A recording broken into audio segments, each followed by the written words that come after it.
Hey everyone, it's Rita with Everything Homemade, and guess what? The peppers are turning red. If you don't know already that I'm also a fiction author, check out my books at the end of this video. So this is just to give you an update that the peppers are turning red. You can see this hue of red on this one. I'm going to turn it around here. You can see that this part here is green and this section is green, but it is turning red.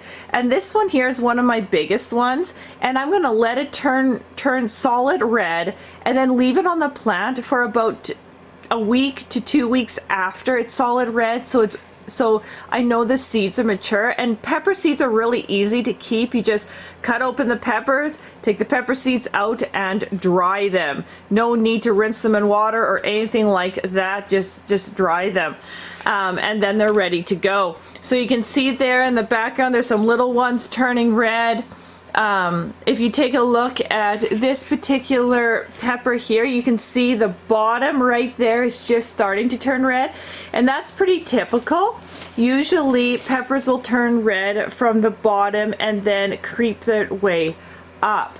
So looking good, looking really good. This bigger one here too, the tip is red as well. So we definitely have some action that my kids are really excited about. And I'm gonna save some fresh seed off of these and enjoy them. This is going to be one of the last videos that I post about the peppers. Remember, always save seed from peppers. They're so easy to save seed, like I just mentioned, and it's good to have. They stores for a long time if you do it properly.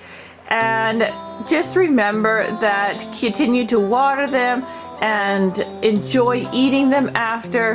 And thank you so much for following this particular series, and I will see you on the next video.